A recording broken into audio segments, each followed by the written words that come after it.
guys, so ngayon balikbayan box. Ever since dito sa Belgium, ang inanahan ko talaga, in-orderan ko ng box is LVM. So this is not sponsored by LVM. So ganito ka thick yung ano nila, yung box. And then this is a size large. They have meron silang libreng tape, ganito kalaki, ganito kakapal. Ayan. Tapos, so, ginagawa ko ay babalutan ko siya ng gray tape. Ganito.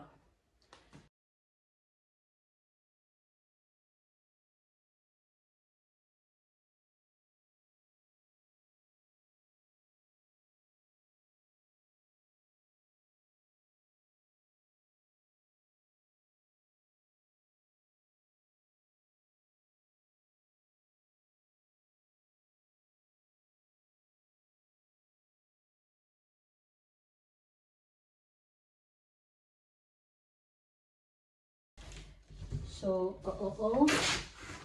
makapal yung ano na, sa ilalim. And then, yes, start to fill in. So, may mga, I suggest, kung gusto nyo magpadala ng mga, ng mga pasta, ng mga coffee. Ito siya guys. Ito yung binili ko sa, sa Aldi. If you're in Europe or what. Gaya nito, cappuccino. Napakamura nito. Okay? So, packet siya. Parang, ano ba? Parang siyang 5-in-1 sa loob. Tapos, 10 pieces. And then, ito, coffee din. Mura lang din to. Ayan. Tapos, pasta. So, bumili din ako ng, itong pasta na to. Spaghetti pasta. Ayun, bumili din ako ng macaroni pasta, ganito. Spaghetti pasta. At mura lang talaga guys. Tapos, yung mga tea, mura lang din. Bumili ako para sa mother ko. Yan, mga ginger. Ito lahat guys sa Aldi to. Tapos, bumili din ako ng muesli. Nakalimutan ko lang yung presyo. Tapos, deli nut. And then, syempre, may konting lang. May konting Nutella. Ito, 400 grams. Mura lang din to sa Aldi. And then, ano pa ba? Ito, oats. Binili ko din to, especially for my mother, Mama Nors. So, actually, hindi pa ako tapos mamili. Babalik pa ako sa Aldi kasi meron pa akong kailangan bilhin doon. Tapos, bumili din ako nito, rosé. Wine rosé. Mateos, Aldi nito. Naka-sale siya, mga, na lang, €5.99. And then, yun. Tapos, ito, nakikita nyo dito sa bed ko. Lahat ng, ng mga damit ko. Grabe, nag-declutter talaga ako kasi kagaya nito, grabe kasi ako sa medyas. Dati gusto ko ng mga colorful socks, ganyan. Pero ngayon, ayoko na. So, ipapamana ko na sila sa aking mga pamangkin, sa aking pamilya. Tapos ito, so makikita nyo, meron akong nilagay na mga ganito. I know, hindi ito maano sa Pilipinas, pero may mga sister kasi ako. Anyway, basta, yan na yun. Kailangan nila to. Tapos, kung ano yung hindi nila, kung ayaw nila, meron kaming farm dun sa farm namin, malamig. So, ipapamigay ko yung iba. So, napaka, din na itong, itong mga damit na to. Malaking tulong to pag i-fill in nyo na yung box nyo. Kasi, ito yung magpapafill sa may mga space sa box nyo kasi dapat ang box ay hindi siya, dapat walang space kahit konti kasi hindi natin alam paano nila diba, transport. So, kailangan talaga i-fill in ng mabuti. So, ayun, ipakita ko sa inyo mamaya So, ngayon, ipipilin ko na siya. Right? Ayan, so ipakita ko sa inyo paano ko siya nilagay. So, ito yung first level ng box ko. So, ginawan ko siya para protected siya sa baba, di ba? So, yun yung mga makakapal na, ng mga sweater na nilagay ko. Tapos niyan, dyan ko ilalagay yung mga basagin. Yan. So, bale, nasa gitna talaga yung basagin, guys. Para, syempre, hindi siya mabasag. So, ayan. Diba?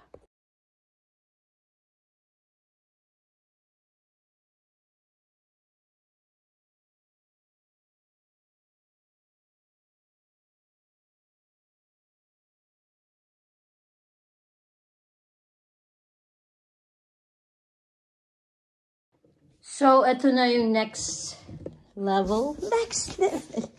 So, mas okay talaga kung meron kayong bubble wrap. So, yan. So, pagkatapos ng mga sweater na yun, ito na yung ginawa ko. So, inano ko talaga yung bote. Mas, sobrang pinoprotektahan ko talaga siya. Tapos, nilagyan ko na ng mga cha-cha-cha-chan. And then, next, siguro maglagay ako ng damit ulit. So, let's go!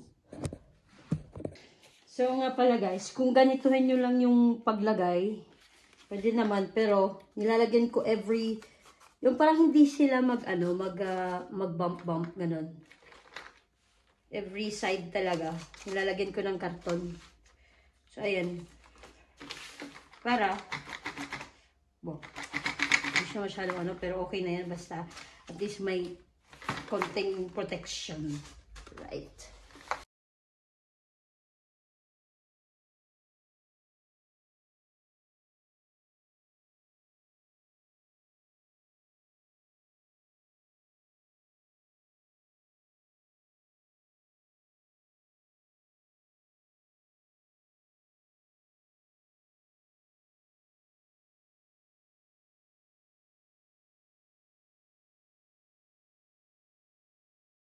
So, ayan na po guys. Bali, every layer, parang pinapantay ko siya. So, ito yung space na sinasabi ko na kailangan ko, na better na i-fill in talaga yan. So, ginagawa ko dyan, since marami akong medyas, nalagay ko yan dyan. Diba? Malaking tulong yun guys.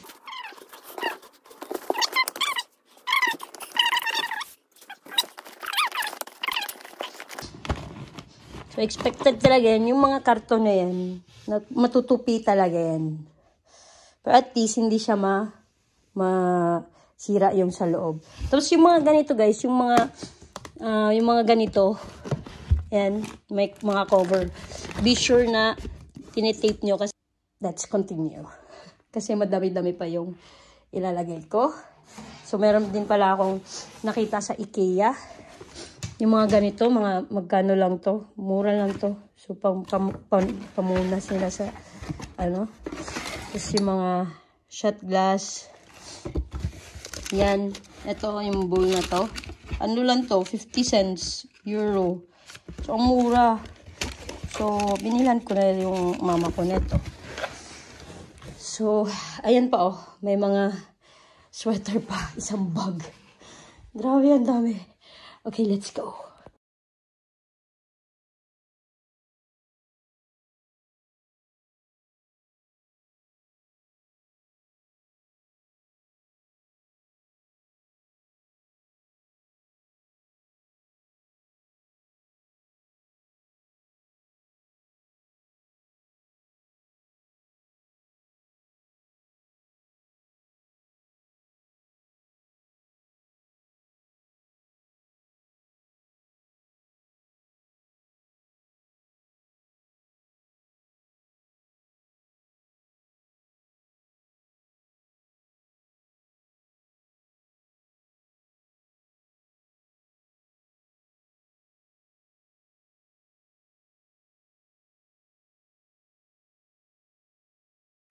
So, first box, puno na siya.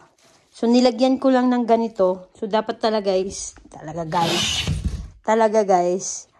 ano talaga siya, yung flat siya. And, kung nakikita nyo sa time-lapse ko, talagang ang dami kong sinuksok na mga ganyan, na mga medyas-medyas sa kasulok-sulok talaga. Para pantay siya and yung siksik talaga siya, siksik. Diba? So, nilagyan ko ng ganito para kasi pag i-close ko siya, wait. Diba? For sure, meron talaga siyang may ganyan talaga siya. Pero itatry ko siyang i-close talaga na i-close. So, ayan. Good job.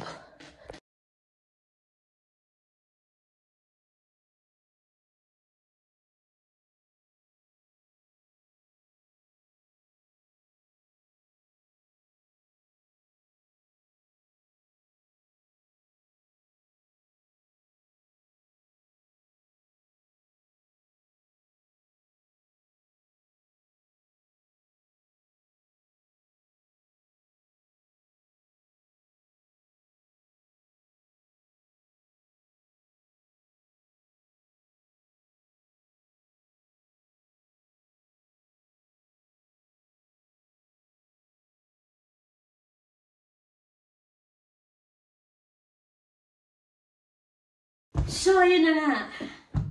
Kita niyo naman. Tapos na. So, ayun, ano ko lang, suggest ko lang sa mga OFW na magpapabox. Huwag niyo naman masyadong bigatan. Yung saktong magaganyan pa siya. Kasi, syempre, kawawa yung magbubuhat. Kailangan din natin silang intindihin. Hindi porket nagbayad tayo, of course. Ando na yun, pero tao din sila. Para sa akin lang naman yun. So, kaya every time na mag-fill in ako, lagi kong chine-check na nabubuhat pa ba siya. Tapos lahat ng, hindi ko, yung pinakamabigat lang naman dyan ay yung, magpapabigat lang naman dyan ay yung mga liquid. So, meron pa akong yung mga glass, yung ganun. So, hindi lahat ng glass na nilagay ko sa isang box. So, parang i-spread, better to spread. That's it for today's video. So, thank you for watching, and meron pa akong dalawa pang box, tapos may maliit pa. So, titingnan ko lang kung siguro mag-video din ako. Ayun na. Ciao!